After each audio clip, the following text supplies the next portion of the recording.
Grabe bumitaw ng kombinasyon tong Pinoy na to. Winawalang hiya ang mga Japanese na nakalaban eh. Kahit sa baluarte nila, sa harap mismo ni Naoya Inoue.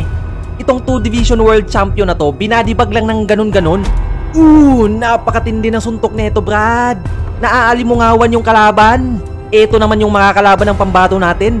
Numero 1 sa bansang Argentina sa bantamweight. Nako, mukhang kulang sa sustansya to.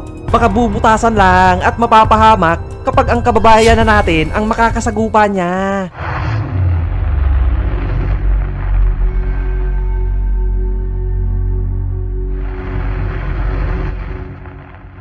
Sa wakas, magbabalik na naman ang inaabangang ultimate top prospect ng Pilipinas sa World Bantamweight Division. Gen 3 represent Kenneth the Loverboy Liover. Estilong may bahid ng Pacquiao kaya exciting panoorin. Knockout ang puntirya bawat laban. Itanong mo pa sa mga pinatiklop nito. Ayaw niya ng malamyang sagupaan. Gusto niya knockout at tatapusin agad. Legit yan. Patunay dyan ang mga itinumba niyang Japanese kung saan first round lang lahat. Tulad nitong ka-stablemate ni Naoya Inoue na si Tulio De Canarudo. Bully daw to eh, barubal. Kaso tignan mo ginawa niya dyan, Brad. Set up with the hook. Papasok. At itong Japanese national champion na may background sa Olympics na si Kita Korihara. Wow! Ginawang pipitsugin lang sa harap ng mga Japanese fans. Ginulpi naman ang former 2-time and 2 Division World Champion na kinukonsiderang national treasure ng Panama na si Luis Concepcion. Ganyan kabastos itong Pinoy pagdating sa mga kalaban niya.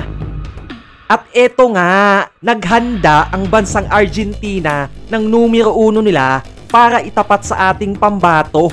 Kilalanin si Luciano Baldor alias The Ghost. Kasalukuyang WBA Fede Latin Bantamweight Champion. Isang dating Olympian din. Kaya sanay ito sa puntusan. Dito matitesting ang boxing skills ng kababayan nating si Kenneth Liover. Bata ni El Chino Maidana at hinuhubog nila maging next big thing ng bansang Argentina. May impresibong record ang Pinoy na 15 wins, no losses with 10 knockouts. Napakatindi! Etong kalaban naman ay may 21 wins, only 4 losses with only 1 knockout. Ha? Ano? Totoo ba to? Tingin nga, tama ba tong binabasa ko? Huwag mo na kayong tumawa dyan mga kababayan. May dahilan yan kaya ganyan. Kasi sobrang galing daw nito mag-outbox eh. Kaya papanoorin natin maya-maya ang galaw niya, okay? Olympian nga kasi to, sanay sa puntusan at kung paano maisahan ang kalaban. At ang isa sa pinakamabigat na advantage nitong si Baldor ay 5'11 and half ang height nito, Brad. Grabe, konti na lang 6-footer na eh. Habang 5'6 lang ang ating pambato. Nako, kapag matangkad ang kalaban, talagang mababanatan ang bodega at katawan. Naloko na. Sinasabi ng ilan dati na hilaw pa daw si Kenneth Liover makipagtagisan sa mga world champions kasi na-expose di umano nung last fight niya dahil matanda na daw ang nakalaban at hindi niya agad tinapos. Pero at the end of the day, pinatulog pa rin niya. Kayo talaga. Para mas masipat natin kung tama ba ang sinasabi nitong mga tumutuligsa sa ating kababayang boksingero, tara, ating panoorin ang last fight ng pambato natin, pati ang latest fight ng kalaban niya. Paki-like ng videong ito, i-commentate ko, kwentuhan tayo, let's go! Okay, first fight tayo mga kababayan, Kenneth Liover versus Luis Concepcion.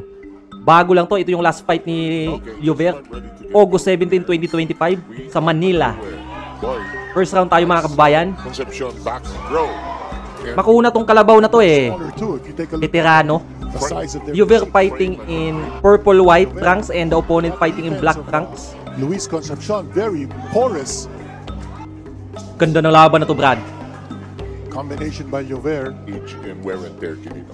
Well, could be a Agresibo yung kalaban ah. that because of those. Gusto niyang ipakita sa mga Filipino fans na talagang pumunta siya dyan para agawin yung titulo at dungisan ang record ng ating pambato. He's aggressive. Concepcion is looking to be aggressive as he's taking the fight straight to Liover. You're the visitor. You have to be aggressive here. That is just the nature of boxing. When you greeted by Uy, lumalagabog yung mga suntok. Tinitira ng kalaban yung body ng Pinoy. He's putting on a show early on. Liover doing his usual thing, throwing combination at the opponent. Diyan siya magaling eh, magaling sa kombinasyon to. Mala Pacquiao. And also because of his fighting style, look at the way he swung. Taking it really Uy. strong against Liover. Pinning Liover in the ropes. Yeah, and making Liover miss. Oh, that's factor. even more significant here. And look at Concepcion. He's staying right in front of Liover. Down to 24 seconds. Oh, big Ganda ng exchange, Brad. Umaabante yung kalaban. Pagkatapos, dun kumakaunter si Liover. height advantage. Medyo namumulan yung mukha ng kalaban ha. Something that Concepcion Pero makunat yan, Brad. prepared to do. Kunat kalabaw. Liover, yes. Good exchange. good movement here, good footwork by Liover. Alex Ariza, isang world-renowned na conditioning. Pinpoint. Di ba? Talagang hinahasa nila si Liover ng matindi. Kasi malaki yung plano nila dito sa batang to. We have to for him to lose 1 round. In the Get the meantime, steam. second round. Here we go. Him from throwing any punches from close distance. Ooh, There's a low blow. and there's a bit of a wince. Ganda. Nahabol niya pa yon. Jab sa ulo, sabay body, no? Yun yung usual na makikita mo kay Liover. Liover leading off with the right jab. Wonders for the lover boy. And the attack continues. So far, ha, mas malinis yung patama ng Pinoy. Leads off with that right jab. But that devastating. Pero hindi basta-basta tong kalaban niya, Brad. Makunat. Veterano. Once more the left hand. And he's Concepcion tired. taking a lot of punishment here. Now you notice that Liover. Grabe, rock and rugged talaga tong kalaban na to. Walang pakialam eh, kahit tamaan eh. Power of Good point, Concepcion. yes. I think now he realizes Tsaka ng headbutt, The di ba? punches as much as he that left hand, the left lead out of a southpaw stance, and then moving away. It's so reminiscent of Manny Pacquiao. now Concepcion Ooh. in deeper Grabe. to go inside that midsection. Concepcion Concepcion is trying to land some body shots to Liover. Seeing Concepcion, that's very clear. And ganda ng hook nun. Naku, bagsak. And he's down. Sigawan yung mga tao, Brad. Bagsak binilangan. we have a count. Pailing siya eh. 4. Nanggigigil na si Liover, Brad. Oh, tingnan yung mata. Grabe yung killer instinct, no? Right, right. Mukhang tatapusin na ata to. Liover sent Naku, buti na lang save by the bell. time is not on his Yun oh, replay tayo. Di ba? Malinaw na knockdown yun. Yung hook, sabay follow up ng uppercut, yun, bagsak. the Concepcion. Okay, third round tayo mga kababayan. Tumama yung hook. Try again. Naku, Amazing, but look at him go. mas lalong tumapang nung tinamaan ah. And Liover Ganda ng laban oh. throwing everything. Tatapusin na, bagsak na naman. Here's Grabe. Woo! 5. Gigil na oh. Tatapusin na to. Defense is his offense. To fight back. Bang! Clear street. He wants to Kawawa yung matanda, Brad. Dumayo sa Pilipinas. Mabugbog ng batang Pinoy. think he has. And look at Concepcion, he's just wailing away. He's fighting instinctively. You're right. You're right. But he's Medyo humahariba si Liover dito. And we are done. Kailangan niya maging kalmado. He turns it as the referee. Don't do that. Concepcion, he's throwing punches. There's no power behind any of those punches. Ganda ng laban. Right now. More punches being unloaded. Concepcion. And total demolition job here. Big Nahawakan niya yung ulo. Bawal yun. here, but look at him. He's not moving back. He's not staying away. He's right in front of you. Luis Concepcion of Panama. Age is not on his side. Energy, the venue. Diba? Parang Pacquiao, no? Yung mga galawan, gumagawa ng angle. Did a great job of spinning away from Concepcion. You're right. Look at the way he's able to create to know where his opponent is. Yes. And when he turns his back, he's looking for his opponent. Fighters warned about their Oh, knowledge. beautiful right hand. Once in Yung round kalaban nang mamama pa rin. here in this world champion. Even though you can see na talagang napipinsala siya sa suntok ng Pinoy. Age is just a number. Look at Manny Pacquiao at 46 years old. Okay, fourth round tayo mga kababayan. Big right hand coming from Concepcion. Liover, that's he a- has to be yeah. careful. This guy's a dangerous opponent. Yes, he's a. You can't count him out. I think Liover knows that. They get entangled from that particular exchange. Naku, nasaktan yun eh. Quick You know? attack the body. Naku, nasaktan yung katawan, Brad. Tumatakbo siya eh. Or a Concepcion big one might be here. on his way down. Concepcion now not defense anymore.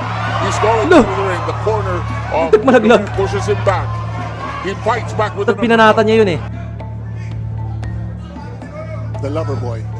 Oh, the pan. On And he clipped target. it with the left hook. And into the body he goes. And Down on the to the right. body again. And he goes. Dulo, nakababa na yung kamay, oh. Wala nang kalatoy-latoy yung kalaban, Brad. Downstairs again.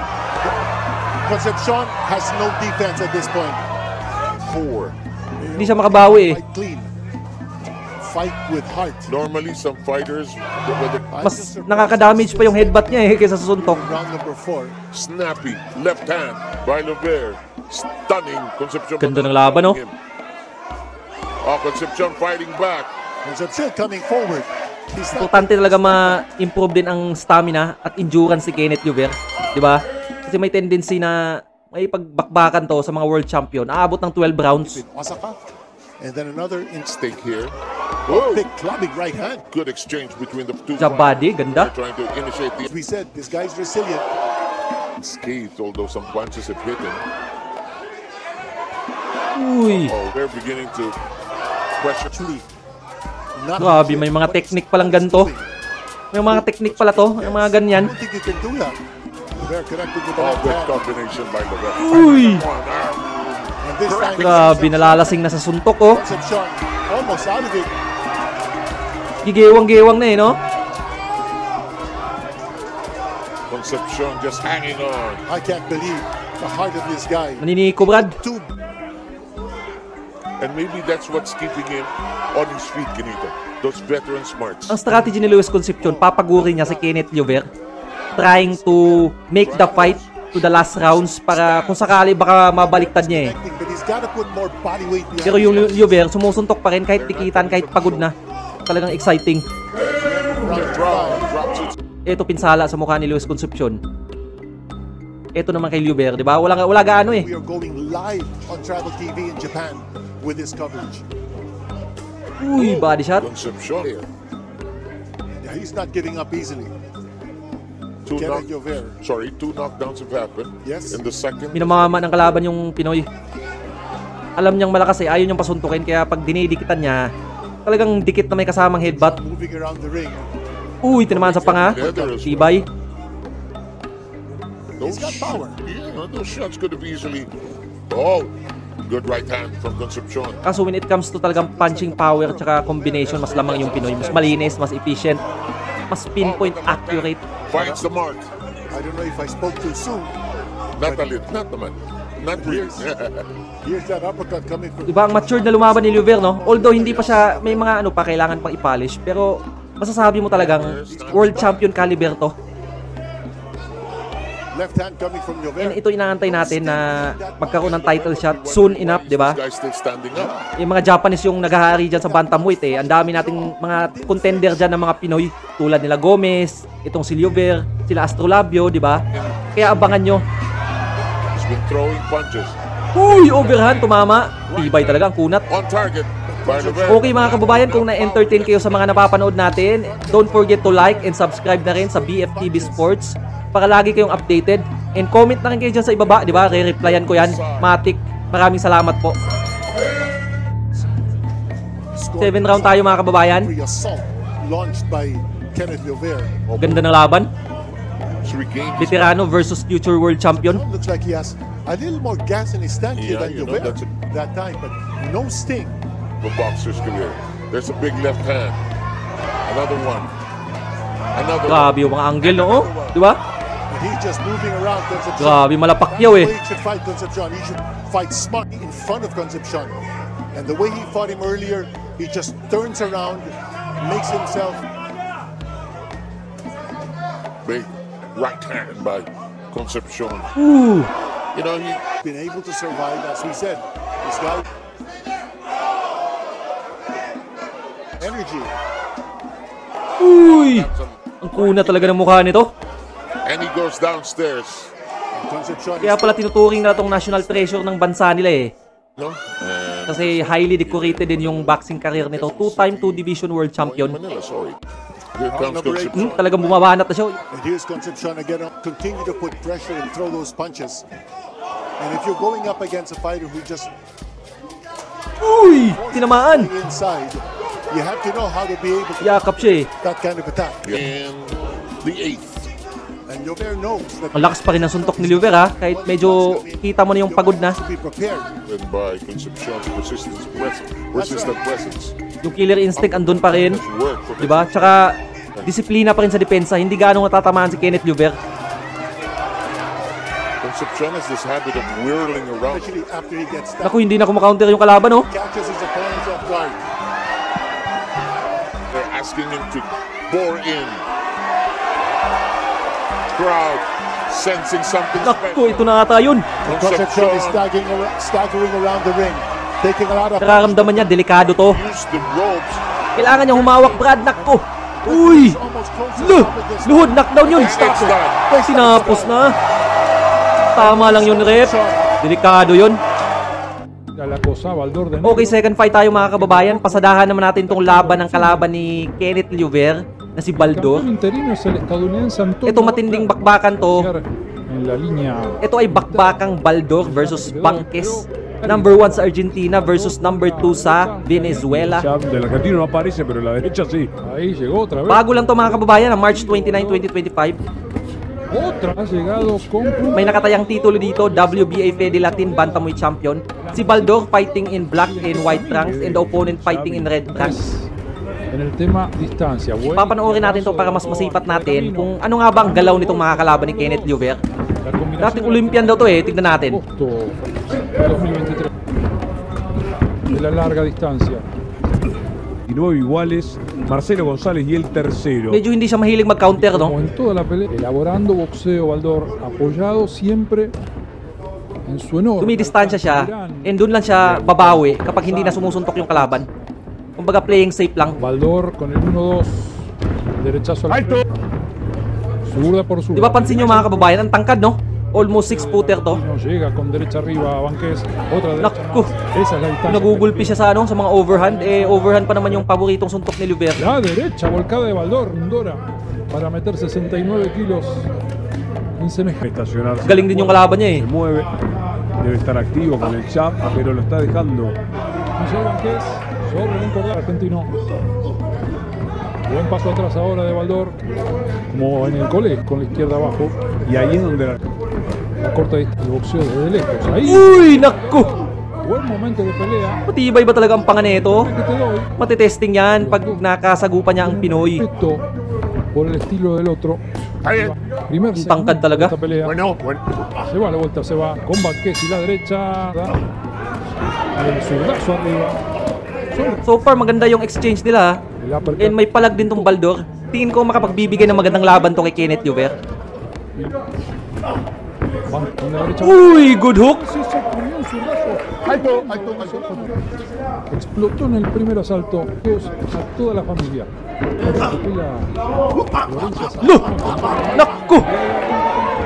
Banquesa ha conectado más en este asalto que en el anterior. 1-2 de Ang haba din ng kamay eh. bloqueada por parte de Baldor. Arriba del argentino. Y luego falla el cross zurdo. Pero kailangan niya mag-ingat kay Kenneth Llover kasi yung suntok nun paiba-iba eh. Hindi siya typical na suntok na makikita mo. Iba-iba ng angle eh, kaya may tendency na hindi niya makikita yung isang suntok. Talagang mapupuruhan siya. No se quejó el perrito. Aguanta ahora. Baldor con la zurda y con la derecha, luego otra vez con la izquierda. Cuchillo. Ya en el camino. Las cortitas Banqués. Momento crucial. Uy, good counter. Yung 1-2 nito sobrang haba. Kaya kailangan din mag-ingat ni Llover dito sa 1-2. Con la izquierda, se va con la derecha. De situación. Argentino, tocando más, golpeando más y moviéndose bien. So far okay naman. Buena derecha. Diba? Kaya pala isa lang yung knockout nito kasi nagpo-focus talaga siyang ma-outbox yung kalaban. Dumidistansya siya, nagja-jab straight. Me atrevo a Diba? decir que los tres Kumbaga, mejores puntos yung habol niya. Saludos, Alberto. Volvió a llegar el Kaya pala talagang pang-Olympics yung style niya eh. Se entusiasma la gente. todos gritan en el rincón Signos de impotencia. de que no llegue. Good counter. Buena derecha de Baldor. Es fallar 1-1. Sacando Yung sapatos ni itong Baldor, pang jogging yata to yung sapatos niya eh, Nike. Toca por izquierda, se va a la pelea, busca Banques, lo anticipa bien Baldor con la zurda, campana final. Panalo Brad, naging champion siya dito via majority decision. Ayun may belt di ba? Okay, pasadahan din natin ang top 3 knockout ni Kenneth Lluvia, 'di ba? Pantanggal umay kasi yung last fight walang knockout eh. Majority decision. Ito knockout talaga. Ito top 3 knockout niya. Lluvia versus Pagaling. Uy, tinamaan ng hook. Nako. Diretso sa panga. Rekta bulag tayong kababayan natin. Bang! Uy, Pagaling is down. Magpapagaling sa ospital. Grabe.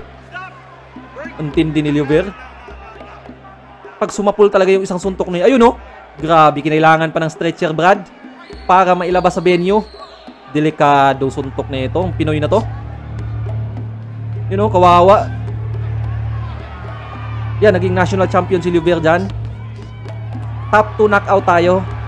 Diba? Ito naman yung sa Japan. Dumayo siya. May titulong nakataya to versus Tulio de Canarudo. Philippine versus Japan. That is a jab in a straight from Lluvia. Iba-iba yung suntok, no? Di mo alam saan nanggagaling. Uy, tinamaan ng hook. Bagsak. And down goes Tulio in the very first round, ladies and gentlemen. Giwang-giwang, Brad. Kaya pa ba? Ang kalabang Hapon. And that is Hindi it. na kinaya, Brad. What Grabe. a fight. First round pa lang, pinatiklop agad, pinagapang. Oh, di ba lupay pa yung kalaban eh. Daming dinala sa ospital nitong si Kenneth Lluvia. Na maraming mga Hapon ang tumatalo sa mga Pilipinong fighter. Eto ngayon si Kenneth Lluvia bumawi para sa Pilipinas. Ayan oh. Bang! Bang! Uy! Bagsak sa hook. Japan to ha, Japan. First round knockout kontra sa matinding kalaban. And there you see mga ito talaga kaibigan, kaabang-abang na Pinoy top happy prospect Jerry natin sa Peñalosa. bantamweight division. Si Kuya Jerry, napaka-supportive sa career ni Kenneth Lluvia. Uuwi po Bata na ni may Jerry belt. Peñalosa, Kenneth Kenneth Lluvia. Lluvia, dala-dala niya po ang OBPF Bantam. Okay, top 1 knockout tayo mga kababayan. Ito, bumalik si Lluvia sa Japan. Kontra naman sa dating champion din na si Kita Kurihara. Sikat to sa Japan.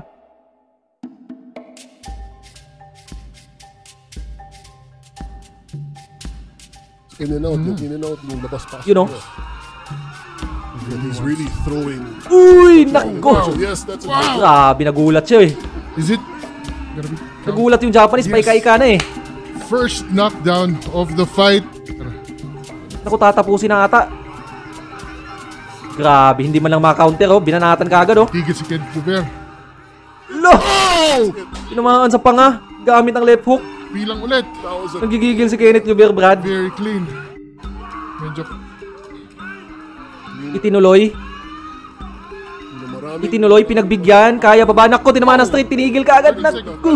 Wow! Tama lang yun, rep. Kasi masasaktan talaga. Another KO for TJ. Kahit sabihin natin makasurvive yun, pagka second round nun, tatapusin ka agad yun. Walang duda. Very, very impressive, you know. It Ayan, was- pinatunayan ng Kenneth Lluvia na hindi chamba yung first round TKO kontra sa isang Japanese. Dahil inulit niya kontra sa isang former champion. Ang tindi. his father Larry. That is Ito kaabang-abang. the future. 'Di ba? Maangas din eh. May angas na Casimero din eh. Yung Japanese oh. No, and they were looked. Eh si Kenneth Lluvia sikat na sa Japan eh. Ayan oh. Dinudumog na ng mga Japanese eh. Ayan oh. 'Di ba?